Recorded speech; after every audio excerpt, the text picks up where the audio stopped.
Chapter number 5, Indian Contract Act, breach of contract and its remedies.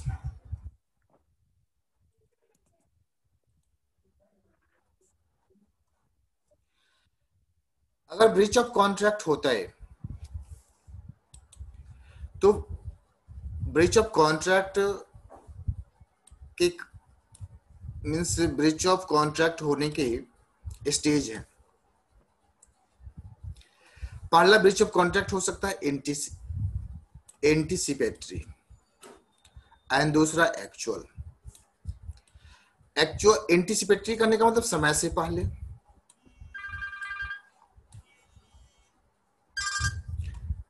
समय से पहले। अगर समय से पहले ब्रीच ऑफ कॉन्ट्रैक्ट होता है तो इसको हम लोग बोलते हैं anticipatory breach of contract. Actual breach of contract करने का मतलब होता है समय पूरा होने पे जब ब्रीच ऑफ कॉन्ट्रैक्ट होता है, ब्रीच ऑफ कॉन्ट्रैक्ट मतलब निष्पादन नहीं किया जाता है, इसके बाद रिमेडीज। मीन्स अगर ब्रीच ऑफ कॉन्ट्रैक्ट हो रहा है तो क्या रिमेडीज अवेलेबल है आपके पास?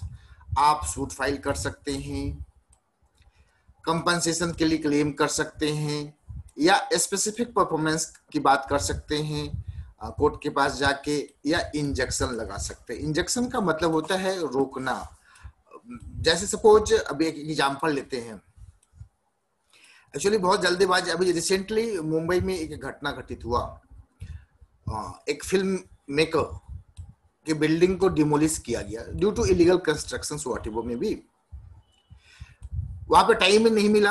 अगर मीन्स इंजेक्शंस कोर्ट जो है सो इंजेक्ट करती, ऑर्डर देती बीएमसी को जो आप अभी ऐसा ना करे, और कोर्ट ने ऐसा प्रयास किया, इन्फॉर्म करने का समय कम था, बट वहां के जो कमिश्नर थे उनका मोबाइल स्विच ऑफ था एंड सो डिमोलिश हो गया। तो क्या है, रिमेडीज में बहुत सारे रिमेडीज होते हैं। इंजेक्शन क्या होता है वो मैंने बताया। इंजेक्शंस में कोर्ट क्या करती है, जो रेस्पेक्टिव पर्सन्स होता है उसे स्टॉप ऑर्डर लगाते हैं, जो आप अभी रुकिए, ऐसा मत कीजिए। रिमेडीज में यहाँ पे दिखा हुआ है, पहला बात सूट दिखा हुआ है, सूट फाइल कर सकते हैं। इसके अलावा आप रिसिंड कर सकते हैं कॉन्ट्रैक्ट, कैंसिल कर सकते हैं कॉन्ट्रैक्ट को।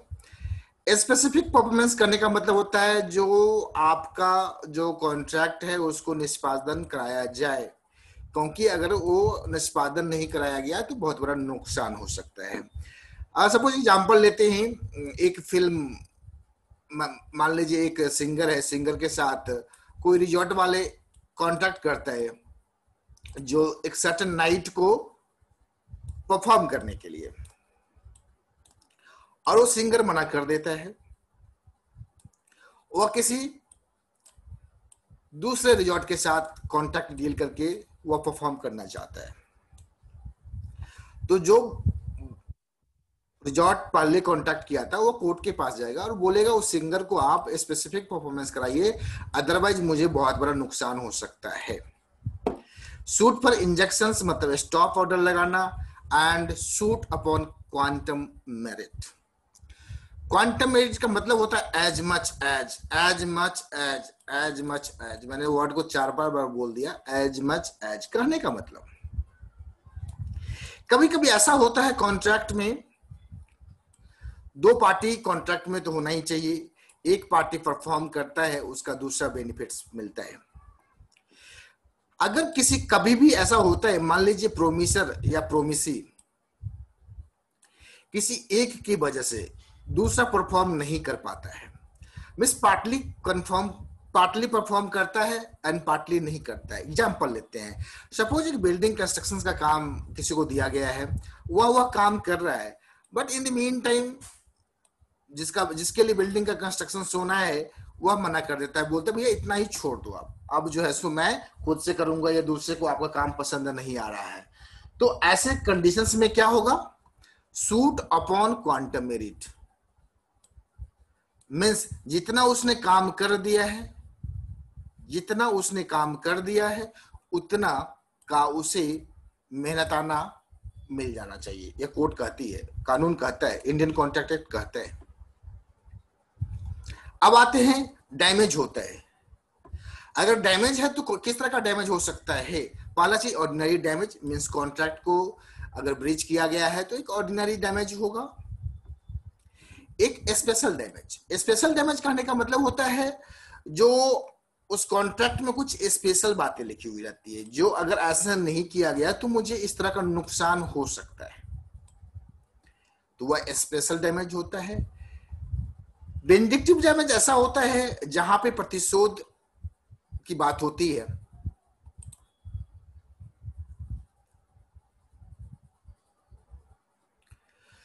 मीन्स इसे बहुत विंडिक्टिव डैमेजेस में बहुत बड़ा नुकसान नहीं होता है पार्टी को, बट पार्टी बदला लेने की, प्रतिशोध की भावना से ग्रसित होता है और कोर्ट के पास जाता है, बोलता है जो इसको हमें इस तरह का डैमेज चाहिए। विंडिक्टिव डैमेज जनरली जहां पे मेंटल हरासमेंट की बात हो सकती है, वहां पे विंडिक्टिव डैमेज की बात आएगी। नॉमिनल डैमेज करने का मतलब ये होता है मींस ऐसे कंडीशंस में डैमेज एक्चुअल में हुआ नहीं है, मींस बहुत बड़ा डैमेज नहीं हुआ है बट रेपुटेशन का लॉस हुआ है।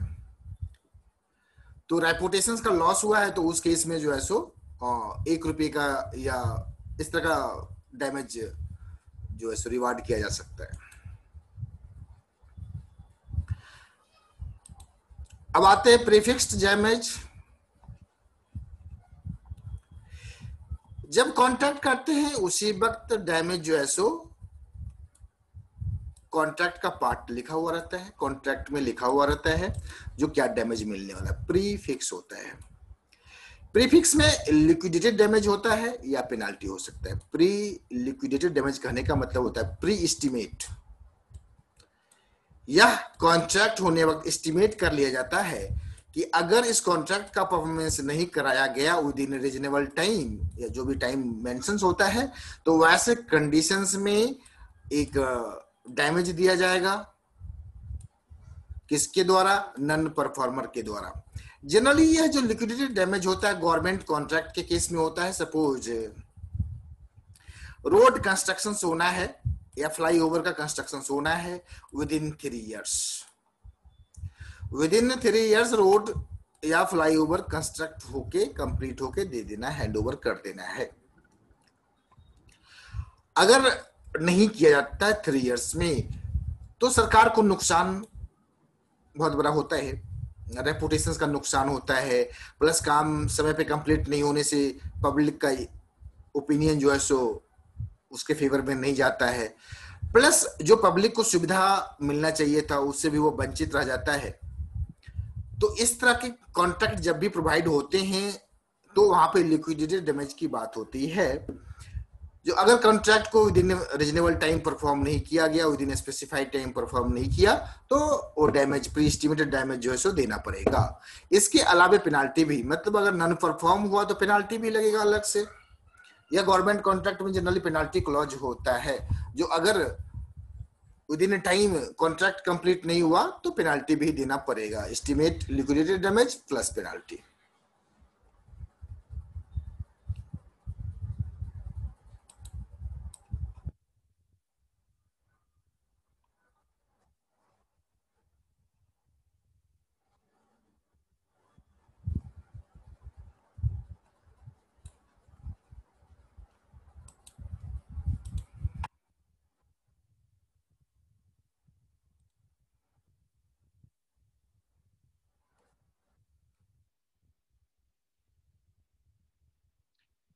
एंटीसिपेटरी ब्रीच ऑफ कॉन्ट्रैक्ट क्या होता है?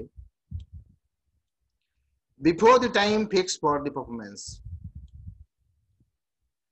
टाइम से पहले अकर हो जाता है, मिस बता दिया जाता है, जो प्रोमिसर होता है वो रिफ्यूज करता है बिफोर टाइम। तो एंटीसिपेटरी ब्रीच ऑफ जो कॉन्ट्रैक्ट होता है either of the following, expressly by words, या impliedly by conduct of one of the parties. करने का मतलब एक्सप्रेस कर दिया, शब्दों में बोल दिया, देखिए भैया आपका काम मैं नहीं कर पाऊंगा। दूसरा, सपोज कोई काम होना है, बिल्डिंग कंस्ट्रक्शन होना है और 2 महीना में कंप्लीट करके देना है और काम 1 महीना बीत गया, काम स्टार्ट ही नहीं हुआ, तो क्या है, impliedly by the conduct of one of the parties. Because अगर वो टाइम रीजनेबल टाइम 2 मंथ्स लगना है तो लगना है और काम ही स्टार्ट नहीं हुआ, तो ये भी एंटिसिपेटरी ब्रीच ऑफ कॉन्ट्रैक्ट में आ जाएगा। एक दो एग्जांपल है, दो एग्जांपल को पढ़ते हैं। ए कॉन्ट्रैक्ट करता है बी को, बी के साथ 15 जुलाई को सप्लाई करेगा 10 mills of cotton, specified sum on 14 अगस्त। अब 30 जुलाई को इन्फॉर्म कर देता है बी को, he is not able to supply, तो क्या हो गया, कॉटन ऑन 14 अगस्त, एक्सप्रेस रिजेक्शन हो गया यहाँ पे। दूसरा, A is to sell his White House to B for 50,000 on 10th August, but he sells this horse to C on 1st August. 10 अगस्त को बेचना था घोड़ा ए के द्वारा बी को, बट उससे पहले ही वो सी को बेच देता है। सिंपल सी बात है, अब पॉसिबल ही नहीं है ए के द्वारा बी को घोड़ा बेचा जाना, तो implied by conduct of parties हो गया। तो एंटिसिपेटरी ब्रीच ऑफ कॉन्ट्रैक्ट,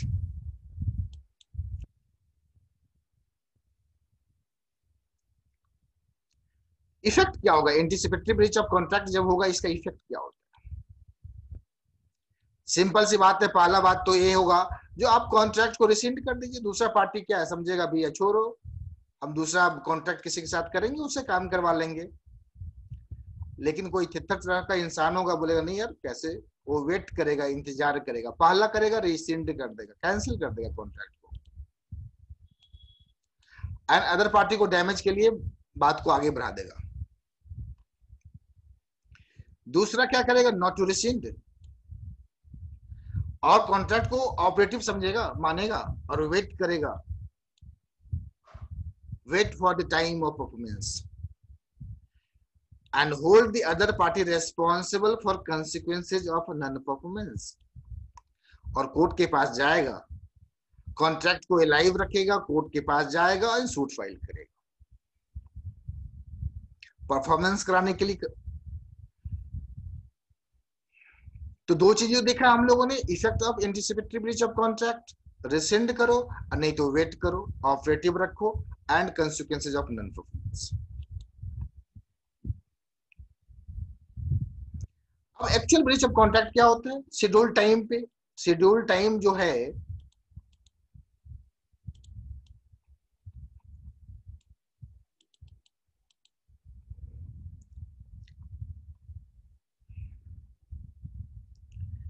यह refusal to perform the promise on a schedule time, समय पे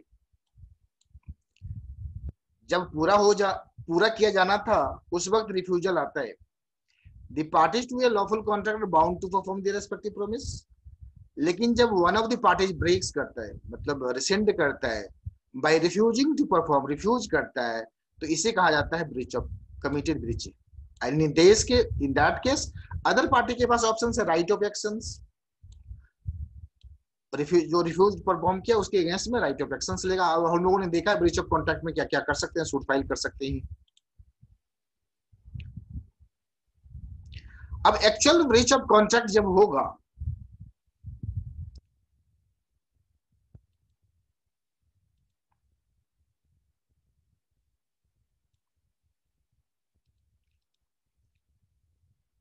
जब कॉन्ट्रैक्ट ड्यू है, जो डेट है, स्पेसिफिक डेट है, उस डेट पे फेल हो जाता है। एंड दूसरा, during the performance of the contract, जब परफॉर्म हो रहा था तो वन पार्टी फेल्स और refuse to perform his obligations under it by express और इम्प्लाइड। अब रेमेडीज क्या होता है, सूट फॉर डैमेज, कॉन्ट्रैक्ट को रिसिंड कीजिए, specific, injunctions and quantum merit.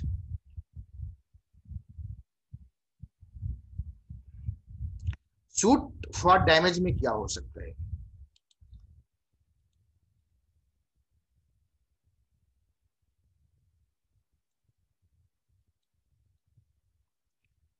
Compensation for loss और damage caused by breach of contract, section 73 बात करता है कंपनसेशन चाहिए।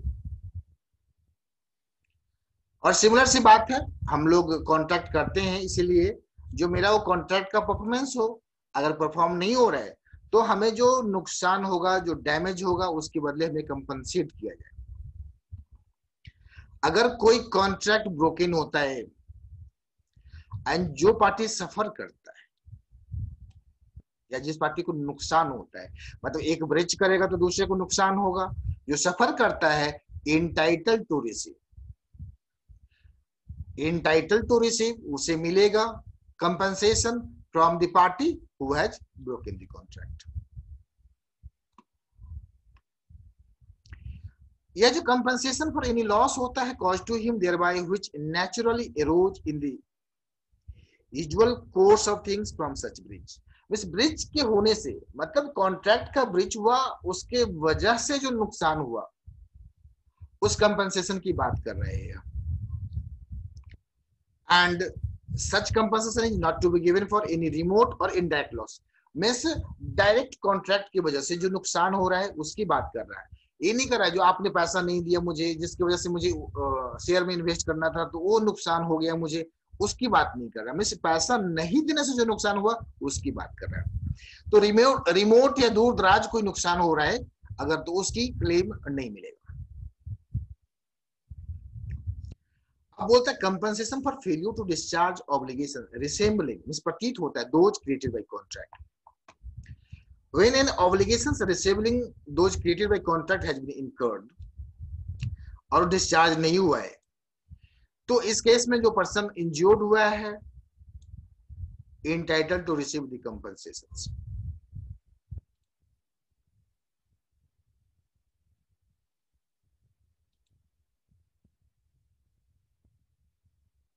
यहाँ पे क्या लॉस और डैमेज जो एराइज हो रहा है क्या होगा, the means which existed of remedying. यहाँ पे बात करें इनकन्वीनियंस कॉज्ड, मीन्स कितना बड़ा इनकन्वीनियंस कॉज्ड हुआ है नॉन परफॉर्मेंस से, वह अकाउंट में लिया जाएगा। जब कोर्ट डिटरमाइन करेगी, जब कोर्ट डिटरमाइन करेगी भाई कितना नुकसान कितना कंपनसेशन, तो उस वक्त देखा जाएगा नॉन परफॉर्मेंस की वजह से कितना इनकन्वीनियंस हुआ है पार्टी को, उसको ध्यान में रखा जाएगा।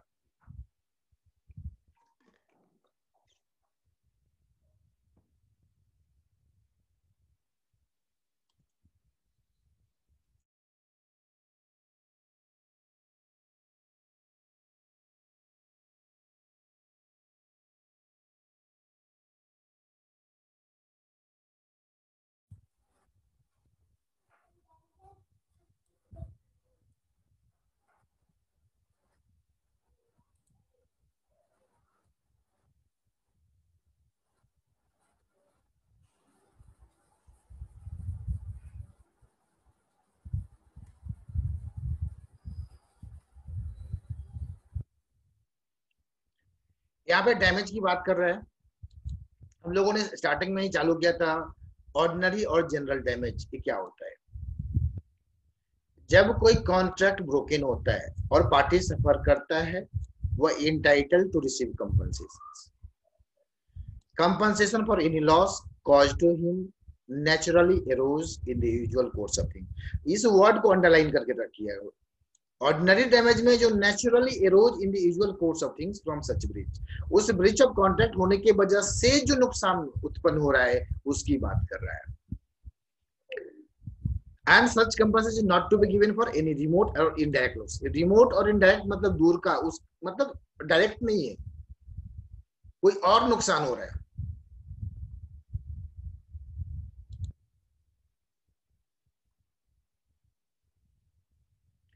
इस केस लॉ में हैडली वर्सेस वैक्स डेली, इसमें एक फैक्ट को हम लोग डील करते हैं।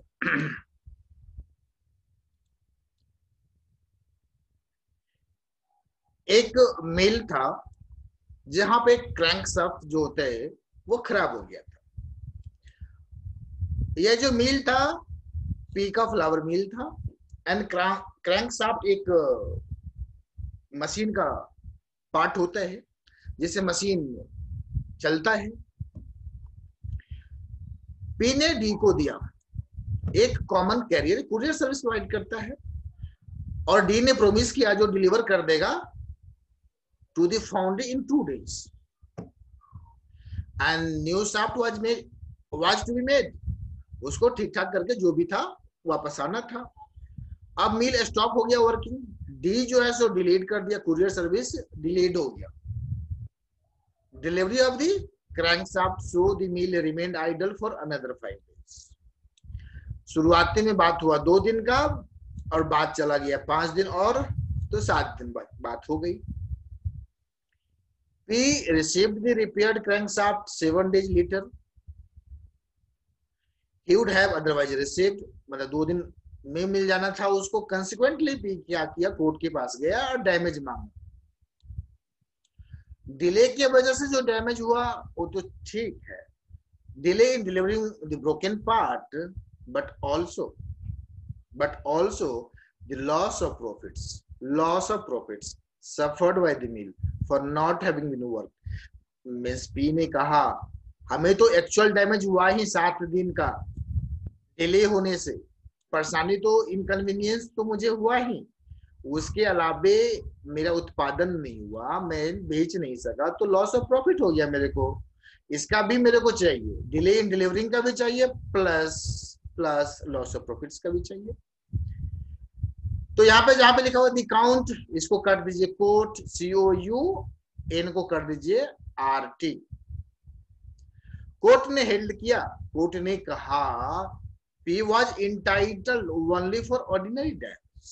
क्यों जनाब, ऑर्डिनरी डैमेज ही क्यों, कोई स्पेशल डैमेज क्यों नहीं? क्योंकि कॉन्ट्रैक्ट में मेंशन नहीं है स्पेशल डैमेज, जो अगर आप टाइम पे डिलीवरी नहीं देंगे तो आपको इस तरह का कंपनसेशन मेरे को देना होगा, मुझे ये नुकसान हो सकता है, ऐसा इस कॉन्ट्रैक्ट में मेंशन नहीं था। Means eight the time of delivering the crankshaft to D, it was not mentioned that it should be delivered within 2 days, otherwise there will be loss of profit। So only ordinary damage milega, and D was not liable for the loss of profits because the only information given by P to D was that article to be carried was the broken shaft, and it was not made known to them delay would result in loss of profits। अगर यह line जुड़ी होती जो भैया दी, अगर तूने समय पे नहीं दिया तो हमें नुकसान होगा, तो लॉस ऑफ प्रॉफिट की बात आ जाती।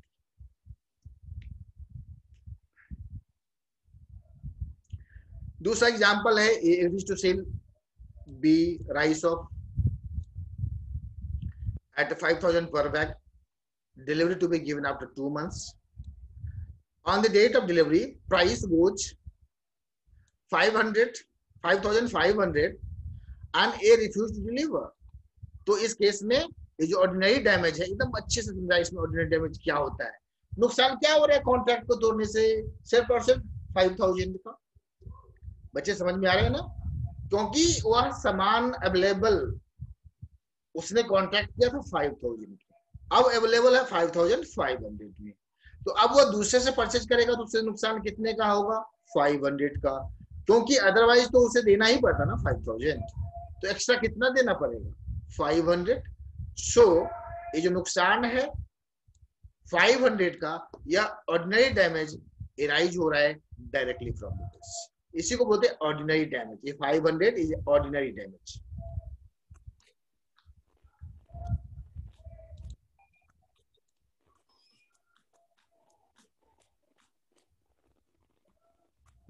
समझ में आ रहे बच्चों? Yes sir. सारे बच्चों को Yes, समझ sir. में आ रहा है? Okay. Yes sir. Ordinary damage means जो कॉन्ट्रैक्ट के नॉन परफॉर्मेंस होने से जो नुकसान होता है ऑर्डिनरी हो गया। अब आते स्पेशल डैमेज। स्पेशल जो डैमेज होता है वह कॉन्ट्रैक्ट जब होता है उस वक्त receive A notice of special circumstances. अभी आप बैक जाइए ओपी मिल पे चले जाइए, मिल वाले कंडीशंस में अगर वह मेंशन कर देता तो वह स्पेशल डैमेज हो जाता। अगर मेंशन कर देता जो डिले होने की वजह से जो नुकसान होगा वो भी भरपाई करना पड़ेगा। To receive a notice of special circumstances affecting the contract, he will be liable not only for damage arising naturally, मतलब also a special damage. Similar example है meal during the period of delay, he cannot recover the loss sustained due to the loss of government contract. यहां भी बोल रहा है जो इसको आप लोग खुद से करेंगे, ठीक है, डाउट होगा तो अपने कराएगा। सिमिलर वही चीज है, स्पेशल डैमेज के बारे में बताना होगा। अब आते हैं विंडिक्टिव डैमेज और एग्जेम्पलरी, मतलब ये प्रतिशोध है, प्रतिशोध का डैमेज, या इसे कह भी सकते हैं और कुछ भी आप कह सकते हैं। एग्जेम्पलरी कहने का मतलब एक उदाहरणात्मक, जो एक मिसाल बन जाए, जो अगली बार से कोई ऐसा न करे। एग्जेम्पलरी डैमेज या विंडिक्टिव डैमेज, यह एराइज होता है two conditions. Breach of promise to marry, do you think, and आप समझ सकते हैं, हम लोग समझ सकते हैं, जो breach of promise to marry किसी की मेंटल इकोनॉमी में कितना बड़ा इंपैक्ट करता है। कई लोग ब्रोकन भी हो जाते हैं, एक बहुत लंबा समय लग जाता है अपने आप को कैरी ऑन करने में। तो ऐसे जब भी होता है breach of promise to marry या इंजुरी टू हिज और हर फीलिंग्स है, तो यहाँ पे इसे तो मापा नहीं जा सकता है, मेजर नहीं किया जा सकता है कितना बड़ा नुकसान। तो ऐसे ये प्रतिशोध का जलन है, तो ए डैमेज विंडिक्टिव डैमेज होता है। या एग्जाम्पलरी भी कर सकते हैं, जो कोर्ट अगर पनिश कर देता किसी को तो दूसरा ऐसा करने से डरेगा। एंड दूसरा wrongful dishonour of a banker cheque, cheque अगर किसी व्यापारी का अगर रॉन्गफुल, बैंक में किसी इनसफिशिएंट फंड नहीं है, फिर भी किसी टेक्निकल रीजंस की वजह से अगर चेक को डिजोनर कर देता है, तो उस बंदे का, जिस बंदे का चेक डिजोनर किया गया है, उसका मार्केट में जो रेपुटेशन से उसका नुकसान होता है। और ऐसा हुआ, मतलब मेरे साथ हुआ, मैं बताता हूँ, एग्जांपल लेता हूँ। बैंक कैसे इन चीजों को मीन्स छोटी सी गलती बैंक की, बैंक का नाम मैं नहीं लूंगा, बट बताता हूँ। अब मेरे पास 2 चेक आए, एक चेक का वैल्यू था 1 लाख रुपया, 2 पार्टी से चेक मिला था, और एक का था 10,000। दोनों चेक मैंने क्लियरिंग के लिए बैंक में भेजा। समझिएगा बात को, एक चेक है 1 लाख रुपए का, दूसरा चेक है 10,000 का। मैंने दोनों चेक क्लियरिंग के सेम डे में भेजा बैंक को, और उस बैंक ने दोनों चेक को ट्रीट कर दिया 1 लाख 1 लाख। ये 10,000 वाला जो पार्टी चेक दिया तो उसके अकाउंट में, तो स्वाभाविक बात है 10,000 का चेक दिया तो बैलेंस को उसी हिसाब से मेंटेन किया होगा, और मेरे बैंक ने प्रेजेंट कर दिया 1 लाख 1 लाख करके। सर कैसे, आपका चेक का तो वैल्यू 10,000 ही था। अगर 2 बैंक के बीच का बात होती है, सपोज मेरा अकाउंट किसी और बैंक में है और चेक किसी और बैंक का है, तो एक क्लियरिंग हाउस के द्वारा, आरबीआई के क्लियरिंग हाउस के द्वारा चेक क्लियर होता है। और आजकल ईसीएस मोड हो गया है और सीटीएस मोड है, चेक ट्रांसमिशन सिस्टम है, तो क्या होता है डिजिटल मोड में जाता है, मतलब क्लियरिंग हाउस में। तो जो एंट्री मेड करना था 10,000 के बदले 1 लाख हो गया, तो चेक मेरा डिजोनर हो गया। तो अगर मैं चाहता तो सूट फाइल कर सकता था बैंक पे, कंपनसेशन क्लेम कर सकता था, बट मैंने ऐसा नहीं किया क्योंकि उस समय बैंक मैनेजर से थोड़ी जान पहचान थी। तो ये क्या होता है, सस्टेन नो पेक्यूनियर लॉस, मतलब इस केस में तो सही में आर्थिक नुकसान नहीं होता है, बट एक रेपुटेशन का डैमेज होता है। और अगर प्रूफ हो जाता है तो इस केस में damage are alleged and proof, तो स्पेशल डैमेज मिलता है। यही है आपका विंडिक्टिव और एग्जाम्पलरी डैमेज। तो 2 केस में dishonour of cheque and promise, अगर ब्रीच ऑफ प्रोमिस होता है तो।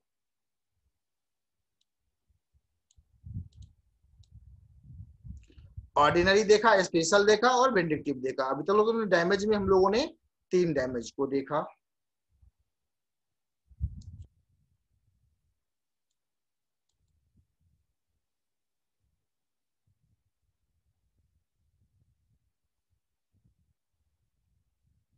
नॉमिनल जैसा कि जानते हैं नाम मात्र का है डैमेज, या नॉमिनल डैमेज जो होता है या अवार्ड किया जाता है जहां पे प्लेंटिव करने का मतलब एग्रीमेंट पार्टी प्रूव कर देता है। क्या प्रूव करता है? जो ब्रीच ऑफ कॉन्ट्रैक्ट हुआ है। चलो ठीक है, बट वास्तव में not in fact suffered in real damage. अक्सर होता है, मान लो कॉन्ट्रैक्ट हुआ है और किसी पार्टी ने उसको ब्रीच किया है, डैमेज तो नहीं हुआ, बट फिर भी वह कोर्ट जाता है और कोर्ट से बोलता है जो यहाँ पे ब्रीच ऑफ कॉन्ट्रैक्ट हुआ है, क्योंकि अगली बार से ऐसा ना करे, इसलिए आप इसे इस्टेब्लिश कीजिए, इस मैटर को इस्टेब्लिश कीजिए, डिग्री दीजिए जो यहाँ पे ब्रीच ऑफ कॉन्ट्रैक्ट हुआ है। एंड इसके बाद है damage for deteriorations caused by delay. Miss यहाँ पे अगर डिले होने की वजह से किसी गुड्स में सप्लाई होना था, डेटोरिएट कर गया, उसकी वैल्यू हरास कर गई, मूल्य गिर गई, या उस वस्तु की जो गुणवत्ता थी उस गुणवत्ता में कमी आई, इसी को बोलते हैं deteriorations caused goods by delay, तो ये damage can be recovered from carrier even without notice. Deteriorations का मतलब नहीं होता है only implies damage for to the goods, loss of special opportunity for sale. Suppose कोई गुड्स को डिलीवर होना था 15 days, normal course of business में 15 दिन लगता है कोई सामान को। सपोज कोई ट्रक वाले को अगर कोई अंगूर, कश्मीर में अंगूर लोड होता है और वो 2 महीने बाद डिलीवरी लेके आता है मुजफ्फरपुर में, तो क्या हाल होगा गुड्स का? अगर सीजन पे कोई गुड्स नहीं आया तो सामान का तो फिजिकल डैमेज होगा ही, plus and plus opportunity for sale भी होगा। तो इसी को बोलते हैं damage for deteriorations caused by delay. And prefixed damage, prefixed जिसको हम लोग बोलते हैं लिक्विडेटेड डैमेज या पेनाल्टी। जब कॉन्ट्रैक्ट हो रहा था तो स्टिपुलेट कर लेता है party at the time of formations, at the time of formations उसमें मेंशन होता है जो पेएबल एज डैमेज होगा, और यह डैमेज होता है लिक्विडेटेड डैमेज होता है या रीजनेबल एस्टिमेट होता है। मतलब लिक्विडेटेड डैमेज करने का मतलब कि रीजनेबल एस्टिमेट कर लिया जाता है of the likely loss in case of breach और ये पेनाल्टी। मिस ये पेनाल्टी तो एक्चुअल लॉस से कोई मतलब होता नहीं, पेनाल्टी तो पेनाल्टी ही होता है, मतलब आप ऐसा करो नहीं तो आपको पेनाल्टी देना पड़ेगा। इनकम टैक्स में आप जब आगे चलेंगे तो इनकम टैक्स में प्रोविजंस होता है, टाइम पे रिटर्न फाइल करो नहीं तो पेनाल्टी, जीएसटी फाइल करो टाइम पे नहीं तो पेनाल्टी, मतलब एडवांस टैक्स दो, इंटरेस्ट तो लगेगा साथ में पेनाल्टी। तो इस तरह से डराने के लिए पेनाल्टी क्या है? डराना, धमकाना, डर के लोग वैसा काम करें। तो प्रीफिक्स डैमेज में जो पार्टी एग्रीव्ड होता है, जिसको नुकसान होता है, entitle to receive from the party at fault a reasonable compensations not exceeding the amount so named। करने का मतलब नॉट मतलब जितना अमाउंट मेंशन है मैक्सिमम टू मैक्सिमम उतना ही कंपनसेशन लिक्विडेटेड डैमेज में मिल सकता है, उससे ज्यादा नहीं। कोर्ट जितना कॉन्ट्रैक्ट में मेंशन है उसको कम कर सकती है, ज्यादा नहीं। अगर पेनाल्टी कॉन्ट्रैक्ट में प्रोवाइड 1 लाख, एक्चुअल लॉस 70,000, तो 70,000 shall be available as a damage, actual loss and not the amount stipulated। अगर लॉस है 1,50,000 तो जो मैक्सिमम रिकवरेबल होगा 1 लाख। बात समझ में आ गई इस लाइन का? Compensation not exceeding the amount so named.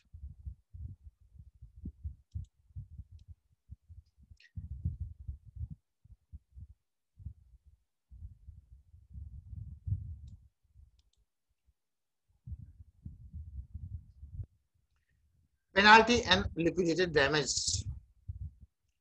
इस पे हम लोगों ने बहुत बात किया, थोड़ी सी और बात कर लेते हैं। इंडियन लॉ में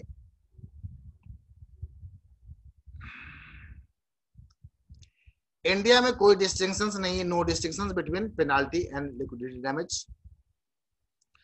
जो कोर्ट इन इंडिया है, award only reasonable compensation not exceeding the sum so mentioned in the contract. तो सेक्शन 74 कहता है अगर पार्टी ने फिक्स कर लिया है डैमेज को, तो court will never allow more, जो मैंने बात किया, कोर्ट मोर अलाउ नहीं करेगा, only to the amount fixed in the contract, and a degree is to be passed only for reasonable compensation, not exceeding the sum named by the parties. तो section 74 entitles करता है persons को claiming of breach of contract to get reasonable compensation and doesn't entitle him to realize anything by way of penalty. India में penalty का consideration नहीं है general contract में। Means अगर एज ए इंडिविजुअल्स आप कॉन्ट्रैक्ट करते हैं तो वहां पे पेनाल्टी क्लॉज मेंशन नहीं हो सकता है। हाँ, लेकिन गवर्नमेंट के साथ कोई कॉन्ट्रैक्ट होता है तो गवर्नमेंट जो एक्सेप्शन बोल रहा है, गवर्नमेंट के साथ कॉन्ट्रैक्ट जब होता है तो गवर्नमेंट को हमको बॉन्ड देना पड़ता है। कोई भी टेंडर में अगर आप अप्लाई करेंगे तो आपको बॉन्ड फर्निश करना पड़ता है, बैंक गारंटी देना पड़ता है। या प्राइवेट पार्टी के कॉन्ट्रैक्ट में ऐसा नहीं होता है, but government contract, any government contract is awarded only when you furnish the bond और बैंक गारंटी। तो सेंट्रल गवर्नमेंट का मैटर हो या स्टेट गवर्नमेंट का, जो आप परफॉर्मेंस कर सके वो public duty within a time in which public are interested. अगर public are interested on breach of the conditions of any such instrument, यहाँ पे बात आ जाएगी liable to pay the whole sum mention there. कोई contract award होता है, वहां पे है 3 साल के अंदर काम कर लेना, नहीं तो बच्चा तेरे को 5 करोड़ रुपया देना होगा तो देना पड़ेगा, सरकार वसूल लेगी क्योंकि बॉन्ड दिया हुआ है, बैंक गारंटी दिया हुआ है। आप नहीं देंगे तो बैंक गारंटी वो फर्निश करा लेगा, बैंक गारंटी फर्निश करा लेगा। Bank guarantee is equivalent to cheque और अमाउंट। बैंक गारंटी वो बैंक का रिस्पॉन्सिबल होती है। अगर पार्टी जो बैंक गारंटी दिया है अगर वो fails to perform in such a conditions, जो एग्रीड पार्टी है बैंक के पास जाएगा, बोलेगा तेरा बच्चा जो करना था वो नहीं किया, अब तू मेरे को 5 करोड़ का रुपया दे दे, क्योंकि एश्योरेंस, तेरे ही एश्योरेंस पे मैंने उसको कॉन्ट्रैक्ट दिया था और तूने वादा किया था, अगर वो नहीं कर पाएगा तो पैसा का जो नुकसान होगा वो हम भरपाई करेंगे, तो अब कर दे। तो बैंक गारंटी यही होता है, ब्रीच ऑफ कॉन्ट्रैक्ट। यहाँ पे हम लोगों ने देखा लिक्विडेटेड डैमेज के बारे में देखा एंड पेनाल्टी के बारे में।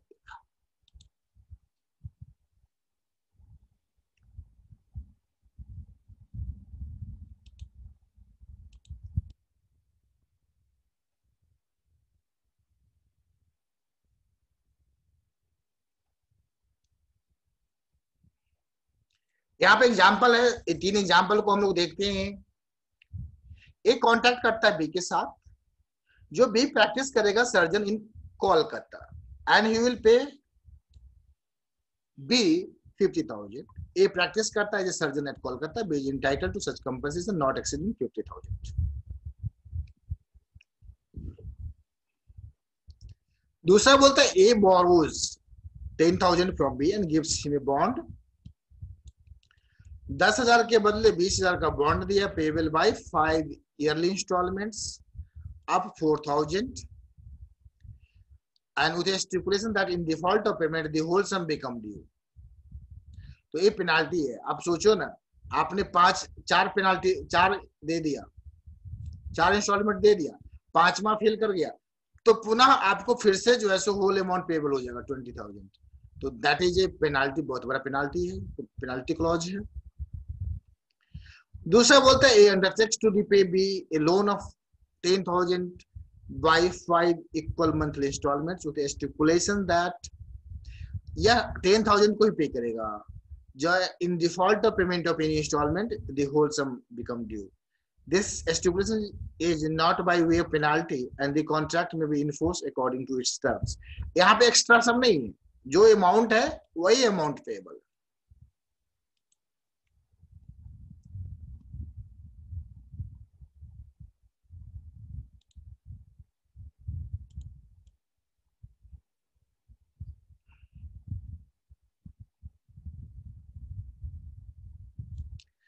देखिए दोनों में फर्क किया जा रहा है, फर्क करने की कोशिश किया है आपके स्टडी मटेरियल ने। लिक्विडेटेड डैमेज एंड पेनाल्टी, यह कहता है if some is payable so large, जो जिसका कोई वास्ता नहीं है, इन एक्सेस ऑफ प्रोबेबल डैमेज, बस इतनी बात लिखी हुई, इतनी लंबी अमाउंट लिखा हुआ है जिसका एक्चुअल डैमेज से कोई वास्ता ही नहीं है। इन excess of the probable damage, जो डैमेज होने से जो नुकसान हो सकता है उससे ज्यादा लिखा हुआ है भाई, तो पेनाल्टी ही होगा। लेकिन जहां पे sum express to be payable on a certain date and further sum in the event of default being made, the later sum is penalty because mere delay in payment is unlikely to cause damage।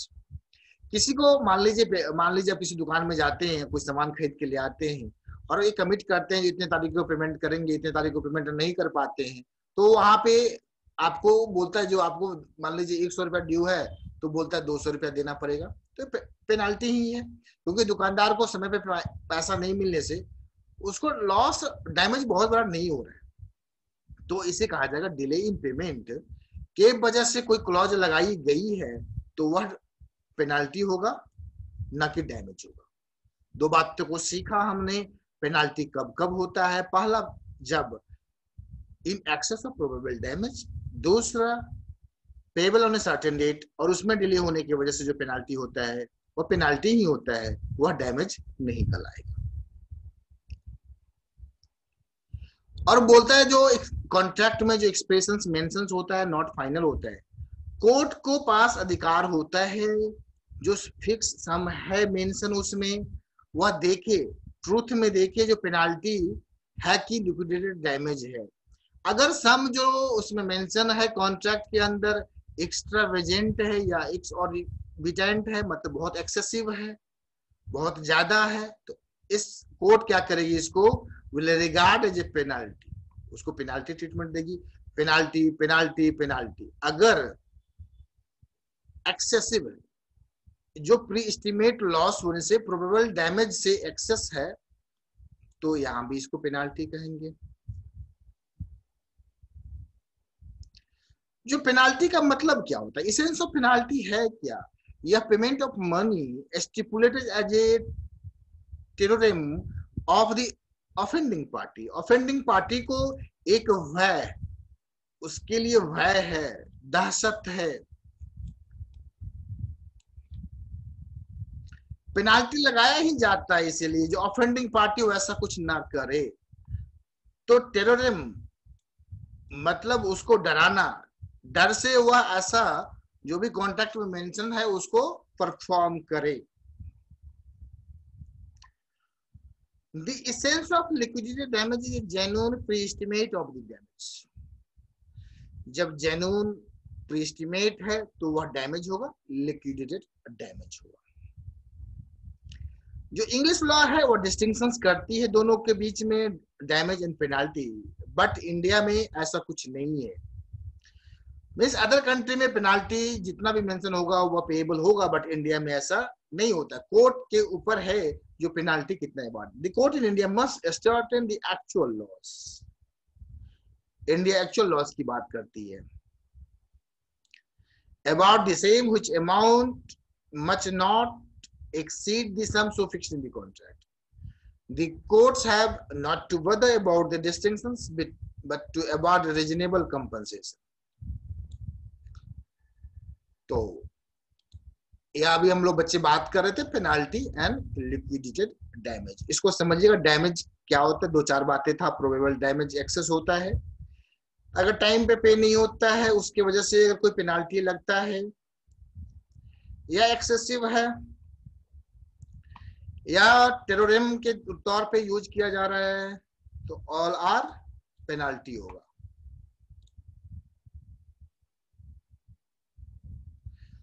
और रिसीशन तो इसका नाम सुनते आ रहे हैं, हम लोग सुनते आ रहे हैं, ब्रीच हुआ तो आप रिसेंड कर दो।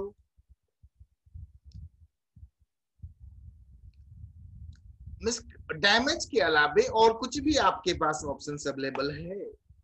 अभी डैमेज के बारे में बात कर रहे थे हम लोग, सूट फॉर डैमेज। अब रिसेंट द कॉन्ट्रैक्ट अगर ब्रोकन बाय वन पार्टी तो अदर पार्टी क्या करेगा, कॉन्ट्रैक्ट को रिसेंड कर देगा, कहानी खत्म हो जाएगी।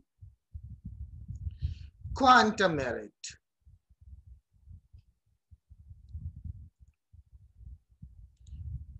Quantum merit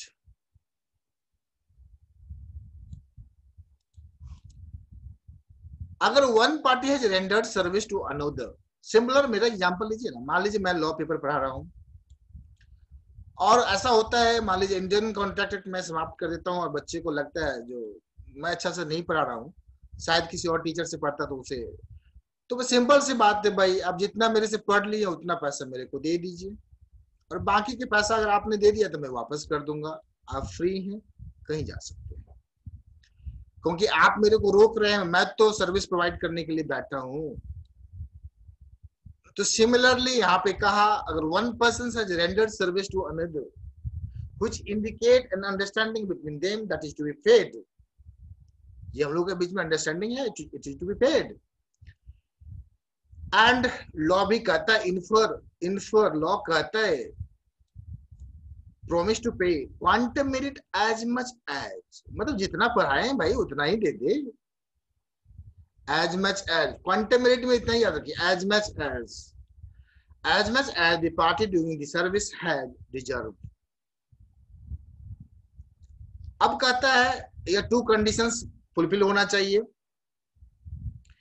original contract has been discharge, तो मैं तो डिस्चार्ज कर ही रहा था, and the claim must be brought by a party not in default. अगर पार्टी डिफॉल्ट में तो नहीं है, मैं यहाँ पे डिफॉल्ट में नहीं हूँ, I am continuing and willing to teach you, but you मना कर देते हो। अगर आप मना कर देते हो इन दैट कंडीशंस, आपकी रिस्पॉन्सिबिलिटी बनती है, as much as benefits have been taken by you, you are under obligations to pay for it. This is quantum merit. Quantum merit arise कब कब होता है उसके बारे में आपकी किताबों में लिखा हुआ है, उन पे भी चर्चा करते हैं अपने। बोल रहा है arise in the following, simple सी बात है, कॉन्ट्रैक्ट हुआ था, कॉन्ट्रैक्ट जब डिस्कवर्ड हुआ तो आगे चल के वाइड हो गया, तो वाइड हो गया, ठीक है वाइड हो गया, बट अगर आपने कोई बेनिफिट लिया है और कुछ पार्ट परफॉर्म कर दिया है, उसका पेमेंट कर दीजिए ना। ऐसा सिचुएशन में क्वांटम मेरिट की बात आ सकती है।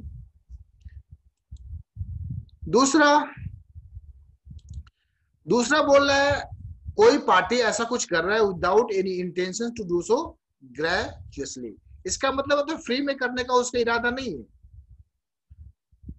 अगर फ्री में करने का इरादा नहीं है और किसी ने कुछ किया है तो उसको उतना मिलना चाहिए,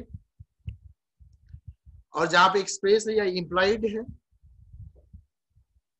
जो सर्विस रेंडर होगा तो उसके बदले उससे पैसा मिलेगा। अब दूसरा पार्टी एबेंडन करता है, रिफ्यूज टू परफॉर्म। देखिए अगर परफॉर्मेंस ऑफ कॉन्ट्रैक्ट मेरे द्वारा होना है तो उसमें आपका भी भागीदारी चाहिए, आप अगर क्लास अटेंड नहीं करेंगे मतलब you are refusing. And where contract is divisible, मतलब जब कॉन्ट्रैक्ट को छोटे छोटे टुकड़े में मतलब डिवाइड किया जा सकता है, and the party not in default has enjoyed the benefit of part performance, तो उस कंडीशंस में भी जो है सो। एंड जब कॉन्ट्रैक्ट क्या इंडिविजिबल बांटा नहीं जा सकता है, तो अगर लमसम अमाउंट कोई है तो उस केस में but badly the person who has performed the contract can claim the lump sum, but the other party can make a deductions for bad work। अगर कोई काम हुआ है और काम से आप संतुष्ट नहीं है, लमसम अमाउंट मान लीजिए 50,000 का काम हुआ है, आपको लगता है नहीं भाई काम तो हुआ बट कुछ बैड वर्क हो गया है, तो बैड वर्क का पैसा काट लो आप भाई, बैड वर्क का पैसा काट लो और उसका पेमेंट कर दो। ऐसा नहीं है बैड वर्क की वजह से आप फुल वर्क का पैसा रख लोगे। तो क्वांटम मेरिट इन सिचुएशंस में राइज होता है जब वाइड हो जाता है, जब आपने कुछ ऐसा काम किया है जो फ्री करने का इरादा नहीं था और आपने एक्सप्रेस में से वह काम किया पैसे के लिए किया है। कोई पार्टी अगर रिफ्यूज कर देता है जब कॉन्ट्रैक्ट डिविजिबल होता है, जब कॉन्ट्रैक्ट इंडिविजिबल होता है।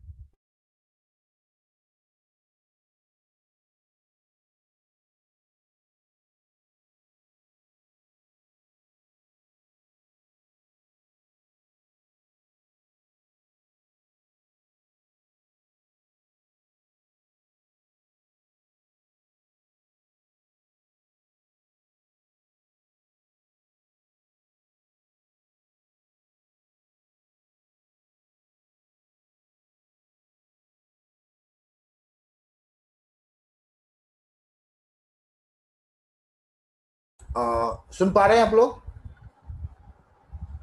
Yes, sir. Okay. Yes, sir.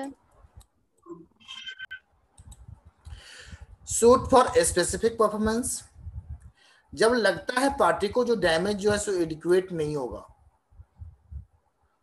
पर्याप्त नहीं है, तो कोर्ट के पास जाता है एंड कोर्ट को बोलता है मिलॉर्ड आप, जैसा कि मैंने म्यूजिक वाला बात कहा था, तो वहां पे कोर्ट को बोलेगा भाई सर जी मेरे को स्पेसिफिक परफॉर्मेंस करा दो, his promise according to the terms of the contract. तो स्पेसिफिक परफॉर्मेंस यहाँ पे जो एग्रीमेंट पार्टी है वह डिमांड कर सकता है। And suit for injection, injection करने का मतलब होता है जब कुछ, सपोज आपका एक मकान है, आपका घर है और आपके घर के बगल में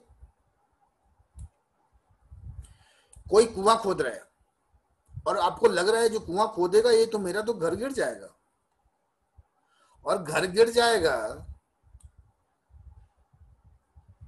बाद में मेरे को कंपनसेशन भी मिलेगा, डैमेज भी मिलेगा, यार that will not be sufficient, मैं कहाँ रहूंगा।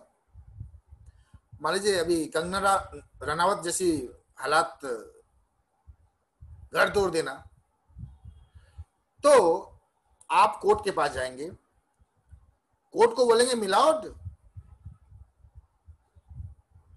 जब आपके लिए वो निगेटिंग है तो कोर्ट क्या करेगा, उसको इमीडिएट ऑर्डर करेगा, पुलिस को बोलेगा, आप पहले तो उस बंदे को भी बोलेगा आप ऐसा नहीं करो, पुलिस को ऑर्डर करेगा इसे रोको, ऐसा नहीं होने दो। तो जब party to a contract is negating the terms of the contract, और ऐसा होने से द कोर्ट में by issuing a injunctions order restrain him from doing, या वैसा कब होता है इंजंक्शंस, जब कोर्ट को लगता है जो अगर इसे नहीं रोका गया तो जो डैमेज सफर होगा उसे वापस दिलाया नहीं जा सकता है, तो वहां पे इंजंक्शंस ऑर्डर लग जाती है। यहाँ पे एग्जांपल लिया, देखिए यहाँ पे इन बोल रहे हैं बट मैं बोलता हूं Kangana Ranaut a film star agreed to act exclusively for a particular producer for 1 year. During the year, she contracted to act for some other producer. तो अब तो बात भैया, पहले आप कॉन्ट्रैक्ट कर लिए हो किसी पार्टिकुलर प्रोड्यूसर के लिए काम करने के लिए, अब आपका मन इरादा बदल रहा है, मान लीजिए 6 महीना आपने काम किया, आपकी मतलब एक अलग पहचान बन गई, तो आप बोले नहीं अब तो नहीं करेंगे आपके साथ।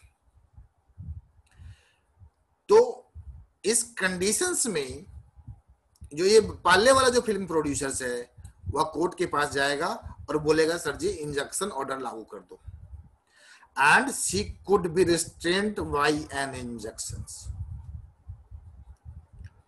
और जो पार्टी अगर रिसेंट कॉन्ट्रैक्ट करता है राइटफुली इंटाइटल्ड टू कंपनसेशन।